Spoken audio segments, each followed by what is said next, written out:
नमस्कार, आप देख रहे हैं आईबीसी 24। मैं हूं आपके साथ राहुल सिन्हा। मध्य प्रदेश की खबरों के इस बुलेटिन में आपका स्वागत है और हेडलाइन के बाद एक नजर डालते हैं अब तक की बड़ी खबरों पर। दिल्ली दौरे पर रहेंगे सीएम शिवराज सिंह चौहान। 5 दिन की पुलिस रिमांड पर जीतू सोनी। नेता प्रतिपक्ष का भी पद संभालेंगे कमलनाथ। और जबलपुर में सेना के 3 जवान कोरोना पॉजिटिव पाए गए हैं। तमाम बड़ी खबरों पर हमारी नजर होगी।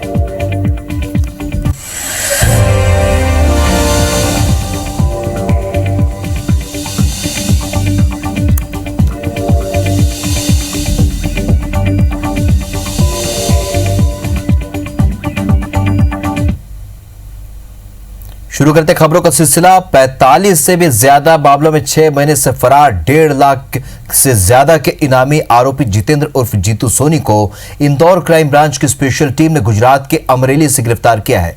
पुलिस ने जीतू सोनी को 5 दिन की रिमांड पर लिया है और इस दौरान उससे ब्लैकमेलिंग, लड़कियों की सप्लाई, सीडी बनाने और इससे होने वाली कमाई के बारे में भी पूछताछ की जाएगी।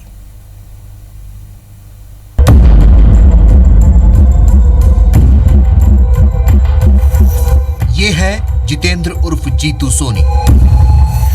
57 साल का यह आरोपी पिछले कई महीने से मध्य प्रदेश की पुलिस को छका रहा था। 45 से ज्यादा मामलों के इस आरोपी पर 1.5 लाख से भी ज्यादा का इनाम था। इंदौर क्राइम ब्रांच की 12 से ज्यादा टीमें गुजरात में डेरा डाले हुए थी। आखिरकार 28 जून की सुबह अमरेली से उसे गिरफ्तार किया गया। पुलिस जब उसे मेडिकल मुलाहिजे के लिए ले जा रही थी तो मीडिया ने उनसे सवाल किया। जीतू सोनी इस पर झल्ला गए। बहुत अच्छा काम कर रहा है। तो भैया क्या बोलना चाहेंगे? क्या बोलूंगा मैं, क्या जवाब दूंगा आप लोगों को। जीतू सोनी को रिमांड पर लेकर अब मध्य प्रदेश के अलग अलग थानों की पुलिस उससे एडिशनल एसपी के नेतृत्व में जांच और पूछताछ करेगी। रिमांड के दौरान पुलिस सभी साक्ष्य जुटाकर ये जानने की कोशिश करेगी कि 45 से ज्यादा दर्ज मामलों में जीतू सोनी का किस केस में क्या संबंध था। गुजरात में मुख्ता अमरेल के पास से गिरफ्तार किया गया है, जहां पर एक कार्यक्रम में आने की बीती रात आने की सूचना थी। पुलिस की टीम ने पहले ही आसपास घेराबंदी की थी और सूचना बिल्कुल सटीक साबित हुई। एक्चुअली कहें तो पुलिस को 4 दिन 5 दिन पहले जब एक रिलेटिव को गिरफ्तार किया गया था, उसमें महत्वपूर्ण जानकारी पुलिस के पास, उसमें लगभग सभी ठिकानों की जानकारी मिली थी। विवेचना प्रोफेशनल तरीके से रहे, समयबद्ध तरीके से रहे, कहीं कोई लैप्सेस ना रहे, इसके लिए एडिशनल एसपी के नेतृत्व में एक टीम गठित कर दी गई है, जो कि लगातार इसकी प्रोग्रेस, जो 45 केस हैं उसकी प्रोग्रेस को भी मॉनिटर करेगी। जो थानों में आपस में कोऑर्डिनेशन की जरूरत है वो उसको भी सुनिश्चित करेगी। जीतू सोनी की गिरफ्तारी के बाद प्रेस कॉन्फ्रेंस में पुलिस ने बताया कि उसने 6 महीने की फरारी महाराष्ट्र और गुजरात में काटी है। 3 दिन पहले उसके भाई महेंद्र सोनी की गिरफ्तारी के बाद उन्हें ठोस लिंक मिला। महेंद्र सोनी और जीतू सोनी की गिरफ्तारी के बाद अब पुलिस के टारगेट में मामले के 4 और आरोपी लक्की, विक्की, जिग्नेश और हुकुमचंद हैं। पूछताछ में ये पता चला है कि गुजरात के कुछ जिलों में और महाराष्ट्र के कुछ जिलों में ये रहा है, परंतु यह इसके बताए अनुसार है और इसको हम वेरीफाई करके ही आगे कुछ बता पाएंगे। जीतू सोनी को जिला कोर्ट में पेश कर पुलिस ने 7 दिन की रिमांड मांगी थी, लेकिन कोर्ट ने सशर्त 5 दिन के लिए पुलिस रिमांड दी है। जीतू सोनी के वकील की ओर से कोर्ट में पक्ष रखा गया कि उन्हें रोज वकील से मुलाकात करने दिया जाए और सुबह शाम मेडिकल भी करवाया जाए, जिसे कोर्ट ने मंजूर कर लिया है। 7 दिन का रिमांड चाहा था हमने। उसमें हमने 3 आधार लिए थे रिमांड के, कि वो माय होम के मालिक हैं और वहाँ लड़कियों से अनैतिक व्यापार कराया जाता था, प्लस वो सीडी बना लेता था। वहाँ जो होता था, जो कुछ भी होता था उसकी सीडी बना लेता था और लोगों को ब्लैकमेल करता था। तो वो सीडी उसके पास है, वो उससे प्राप्त करनी है, उसके संबंध में पूछताछ करनी है। और तीसरा, जो भी उसने वहाँ से कमाया है और जो डॉक्यूमेंट्स हैं होटल के, वो भी उससे जब्त करने हैं, पूछताछ करनी है। इसलिए हमने 7 दिन का रिमांड चाहा था। हनी ट्रैप, शोषण, रेप, लूट, हत्या जैसे 45 से भी ज्यादा केस में पूछताछ के दौरान जीतू सोनी कई राज बेपर्दा कर सकता है, लेकिन आईजी ने साफ कहा है कि वे हर चीज मीडिया को नहीं बताएंगे। लेकिन उन्होंने इतना जरूर कहा कि पुलिस हर एंगल की जांच करेगी और आने वाले दिनों में मामले में मुजरिमों की संख्या और बढ़ सकती है। दीपक यादव, आईबीसी 24, इंदौर। तो जीतू सोनी की गिरफ्तारी पर राजनीति भी शुरू हो गई है। कांग्रेस ने सवाल उठाते हुए कहा है कि जीतू सोनी समेत अचानक से सभी बड़े भूमाफिया और मोस्ट वांटेड अपराधी कैसे गिरफ्तार हो रहे हैं। पुलिस ने पिछले 15 दिनों में चंपू अजमेरा, लक्की धवन, महेंद्र सोनी और जीतू सोनी जैसे बड़े शातिर अपराधियों को गिरफ्तार किया है। कांग्रेस ने आशंका जताई है कि इन सभी गिरफ्तारी में कहीं न कहीं बड़ी सांठगांठ हुई है। कांग्रेस का आरोप है कि बीजेपी के कार्यकाल में ही इन अपराधियों को संरक्षण मिला था और अब बीजेपी की सरकार आने के बाद इनकी गिरफ्तारियां भी हो रही हैं। लिहाजा इसके पीछे कोई बड़ा खेल तो नहीं चल रहा, क्योंकि कमलनाथ सरकार के दौरान सभी माफिया के खिलाफ कार्रवाई की गई थी और बीजेपी के कई नेता इस कार्रवाई के विरोध में खड़े हुए थे। कमलनाथ सरकार के अंदर उनके ऊपर केस दर्ज हुए और बड़ी बड़ी कार्रवाई हुई। ये सारे माफिया फरार हो गए थे, लेकिन एक बड़े आश्चर्य की बात है कि भाजपा सरकार आ गई, कोरोना महामारी, और अचानक सारे माफिया प्रकट हो रहे हैं, अचानक सबकी गिरफ्तारी हो रही है। एक साथ सब माफिया मिलते जा रहे थे, बड़ा सवाल खड़ा कर रहा है। ऐसा लग रहा है कहीं ना कहीं बड़ी साठगांठ की ओर इशारा कर रहा है, कोई बड़ा खेल इसके अंदर हो रहा है, ऐसा प्रतीत हो रहा है। बात कुछ और खबरों की करते हैं। मध्य प्रदेश में शिवराज मंत्रिमंडल के विस्तार को लेकर इंतजार की घड़ियां अब खत्म होने वाली हैं। अब जल्द ही मंत्रिमंडल विस्तार हो सकता है। मुख्यमंत्री शिवराज सिंह चौहान दिल्ली दौरे पर हैं, जहां वो मंत्रिमंडल विस्तार को लेकर पार्टी के आला नेताओं से चर्चा करेंगे। बताया जा रहा है कि प्रदेश स्तर पर लंबे मंथन के बाद संभावित नामों पर सहमति बन गई है। सीएम शिवराज सिंह और प्रदेश बीजेपी संगठन ने मिलकर 27 नामों की सूची तैयार की है। इनमें से 8 सिंधिया समर्थक पूर्व विधायक भी शामिल हैं। इसमें इमरती देवी, बिसाहूलाल सिंह, रणवीर सिंह जाटव, प्रद्युम्न सिंह तोमर, महेंद्र सिंह सिसोदिया, प्रभुराम चौधरी, इंदल सिंह कंसाना और राज्यवर्धन सिंह दत्ती गांव के नाम भी शामिल हैं। इसके अलावा बीजेपी के 19 विधायकों की भी सूची है, जिसमें गोपाल भार्गव और भूपेंद्र सिंह समेत कई पूर्व मंत्री शामिल हैं। हालांकि इस बात की पूरी संभावना है कि आला कमान कुछ नए चेहरों को मौका दे सकती है। प्रदेश स्तर पर बनी सूची में सरकार बनवाने वाले ऑपरेशन लोटस में अहम भूमिका निभाने वाले अरविंद सिंह भदौरिया, संजय पाठक और मोहन यादव का भी मंत्रिमंडल में शामिल होना लगभग तय माना जा रहा है। हालांकि सूची पर आखिरी मुहर आला कमान से विचार विमर्श के बाद ही लगेगी और इसके बाद संभावना है कि 30 जून को मंत्रियों की शपथ हो सकती है।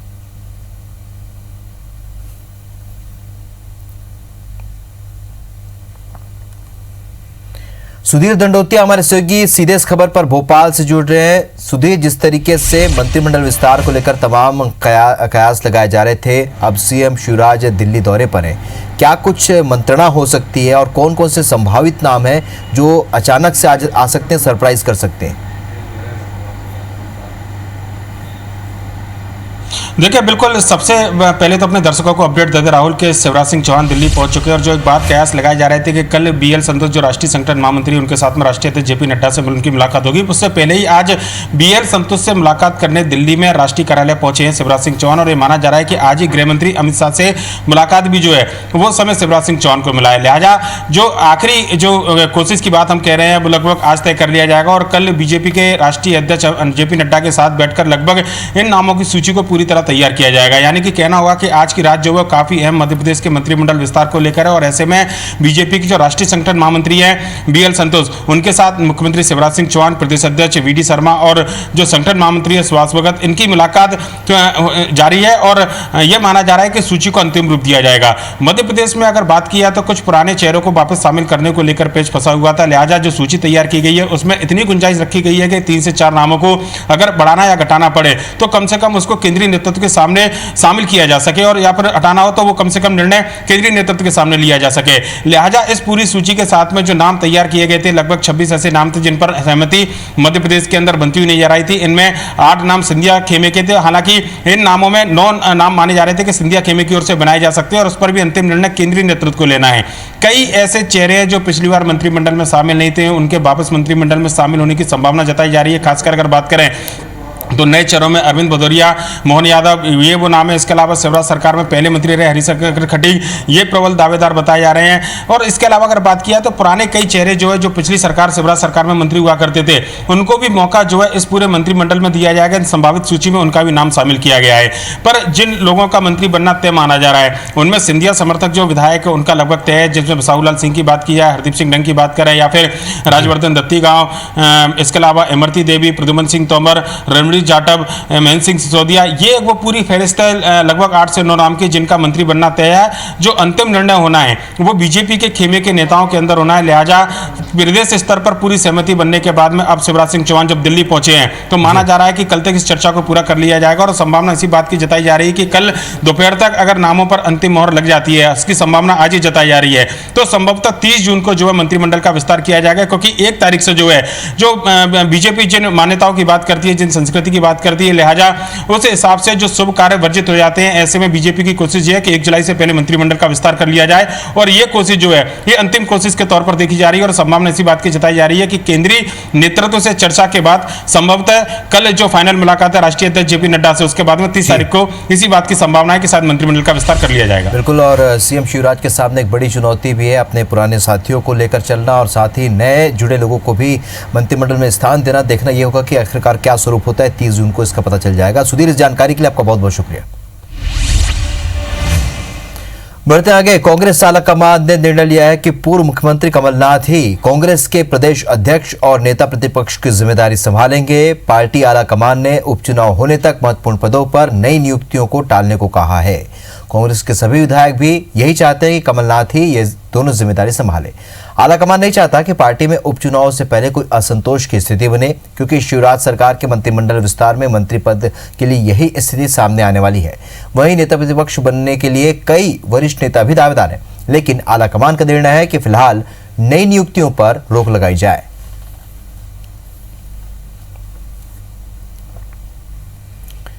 मध्य प्रदेश में सत्ता वापसी को लेकर प्रदेश कांग्रेस अध्यक्ष कमलनाथ ने उपचुनाव में जीत का खास प्लान बनाया है और इसके तहत कमलनाथ के भरोसेमंद नेताओं को संगठन के साथ ही उपचुनाव में जीत की जिम्मेदारी दी जा रही है। कांग्रेस में पिछले दिनों से हो रही एक्सरसाइज को देखें तो कई अहम पदों पर कमलनाथ के भरोसेमंद नेताओं की नियुक्ति की गई है। इनमें मीडिया प्रभारी से लेकर कोषाध्यक्ष तक के पद में बदलाव शामिल है। इधर उपचुनाव में कमलनाथ की टीम अभी से सक्रिय है। सज्जन सिंह वर्मा हाटपिपलिया, सांवेर, जीतू पटवारी, आगर मालवा, उमंग सिंघार बदनावर, सुखदेव पांसे सांची, सचिन यादव सुर्खी और अनूपपुर में ओमकार मरकाम और फुंदेलाल मार्को को जीत की जिम्मेदारी दी गई है। ग्वालियर चंबल अंचल में जहां सिंधिया का प्रभाव है, वहां भी कमलनाथ के भरोसेमंद चेहरे मैदान में हैं। इनमें कई नेता इस अंचल में डेरा जमाकर काम भी कर रहे हैं। प्रदेश कांग्रेस के मीडिया विभाग के प्रमुख जीतू पटवारी ने पूर्व सीएम कमलनाथ को भावी मुख्यमंत्री बताया। साथ ही उपचुनाव में जीत का दावा करते हुए कहा कि 3 महीने बाद कमलनाथ एक बार फिर से मध्य प्रदेश के मुख्यमंत्री बनेंगे। जीतू पटवारी ने सीएम शिवराज सिंह से पूछा कि वो चीन की कम्युनिस्ट पार्टी के खर्चे पर चीन क्यों गए थे। जीतू पटवारी ने सवाल उठाए कि बीजेपी और चीन की कम्युनिस्ट पार्टी के बीच क्या संबंध है। जीतू पटवारी ने यह भी आरोप लगाया कि आरएसएस के लोग चीन जाते रहते हैं और मोदी सरकार में चीन से आयात बढ़ा है। की राजनीति को समझने वाले लोगों को मध्य प्रदेश की जनता जवाब देगी। चुनाव का प्रश्न है, चुनाव में तो निश्चित है बीजेपी हारेगी, कांग्रेस जीतेगी। बीजेपी महासचिव कैलाश विजयवर्गीय पर बयान देने वाले पूर्व विधायक भंवर सिंह शेखावत पर भाजपा संगठन की नाराजगी सामने आई है। शेखावत के बयान के बाद खुद प्रदेश अध्यक्ष वी डी शर्मा ने स्पष्ट किया है कि विजयवर्गीय को संगठन ने उपचुनाव की जिम्मेदारी सौंपी है और राजेश अग्रवाल को संगठन की ही सहमति के बाद बीजेपी में शामिल किया गया है। गौरतलब है कि कैलाश विजयवर्गीय मालवा की 5 सीटों पर फोकस कर रहे हैं। वहीं ये भी संकेत मिल रहे हैं कि शेखावत पर बीजेपी कार्रवाई भी कर सकती है।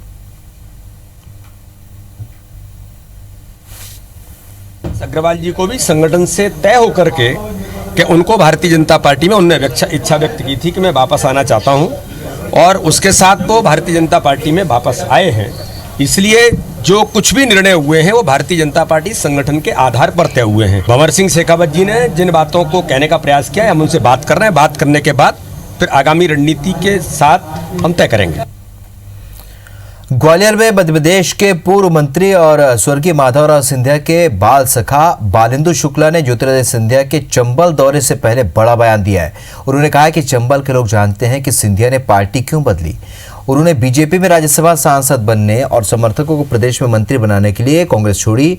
उन्होंने सिंधिया पर तंज कसते हुए कहा कि सिंधिया लाखों वोटों से हार गए थे, वे कैसे बीजेपी के संगठन को मजबूत करेंगे। वहीं प्रद्युम्न सिंह तोमर के दावों को झूठा बताते हुए कहा कि चंबल में भाजपा कार्यकर्ता कांग्रेस में आ रहे हैं, न कि कांग्रेसी बीजेपी में जा रहे हैं। बता दें कि तोमर ने कहा था कि सिंधिया के चंबल दौरे पर 15,000 कांग्रेसी भाजपा में प्रवेश करने वाले हैं।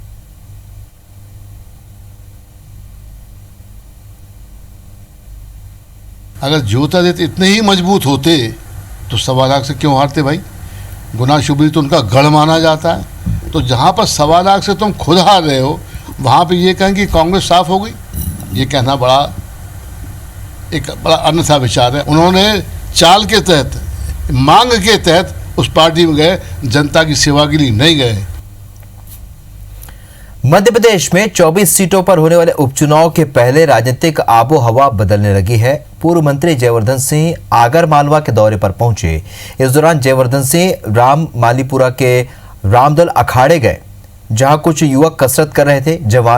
जवानों का कसरत देखकर जयवर्धन सिंह ने सिराहानी गया और स्वयं पहलवानों के बीच जाकर खुद ही कसरत करने लगे।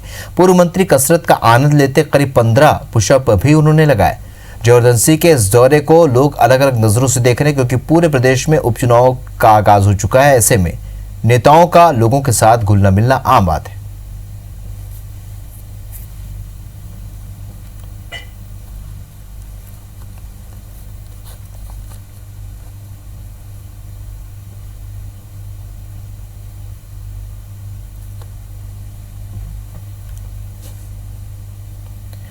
ग्वालियर में दिन दहाड़े ज्वेलर्स की दुकान पर हथियारबंद बदमाशों ने लूट की वारदात को अंजाम दिया। बदमाशों ने दुकानदार के साथ पहले मारपीट की और फिर बंदूक की नोक पर सोने और चांदी के सामान लूटकर फरार हो गए।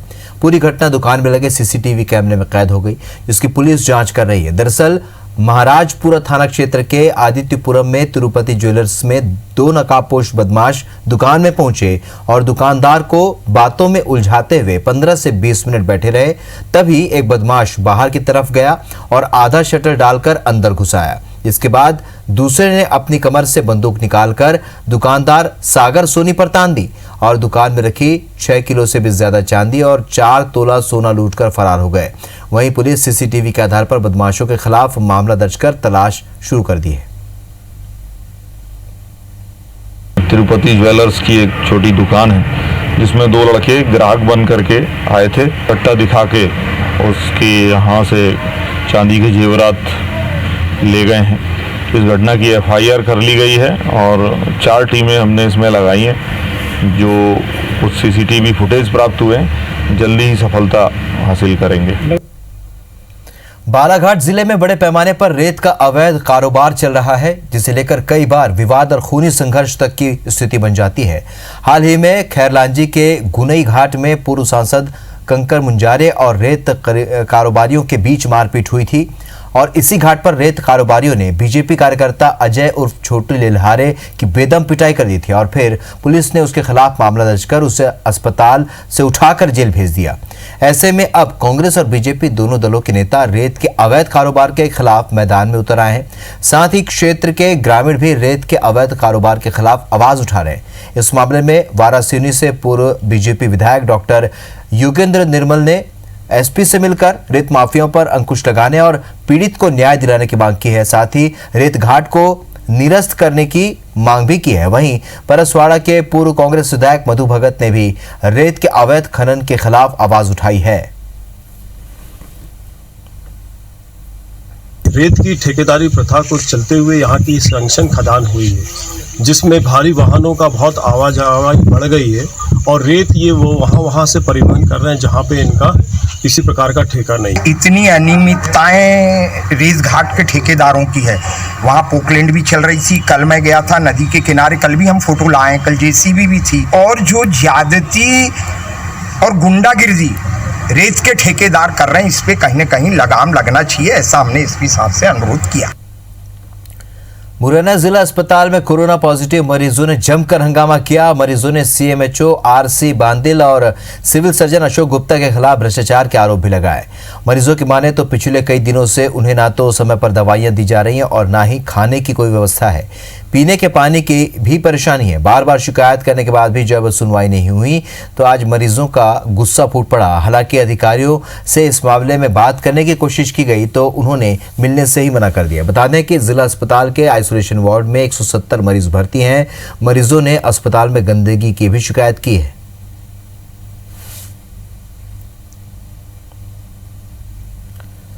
कटनी के तेवरी गांव में पैदा होने वाले भुट्टे पूरे देश में फेमस है, लेकिन इस बार भुट्टों की बिक्री पर कोरोना वायरस का असर साफ नजर आ रहा है। पिछले साल की तुलना में इस साल भुट्टों का निर्यात आधा हो गया है, इससे किसान चिंतित हैं। तेवरी गांव और उससे लगे 1 दर्जन गांव के किसानों के भुट्टे इन दिनों नेशनल हाईवे पर बेचे जा रहे हैं, लेकिन ग्राहक दुकानों पर नहीं पहुंच रहे हैं। यहाँ के भुट्टे प्रदेश के साथ साथ दूसरे राज्यों भी भेजे जाते हैं, लेकिन इस बार कोरोना संकट के चलते भुट्टों की बिक्री में काफ़ी नुकसान उठाना पड़ रहा है। किसानों का कहना है कि यहाँ के भुट्टे खरीदने के लिए महाराष्ट्र और ओडिशा से व्यापारी आते हैं। कोरोना के कारण थोड़ा लेट फसल लगाई गई है कि मार्केट बंद रहेगा तो कहाँ जाएगा, तो हम लोग कम लगाए। यहाँ पे कम से कम 20 साल से ये दुकानें लग रही हैं, तो सभी लोग अपने खेतों में उगा लेते थे, लेकिन इस साल कोरोना के चलते किसानों ने नहीं लगाया, बहुत कम लगाए, इसलिए थोड़ा सा दिक्कत जा रही है किसानों को। यहाँ के भुट्टे सब रीवा, सतना, नागपुर, मैहर और अपने बम्बई तक जाते हैं। मध्य प्रदेश की खबरों में फिलहाल इतना है, लेकिन ताज़ा अपडेट के लिए आप बने रहिए IBC 24 के साथ। नमस्कार।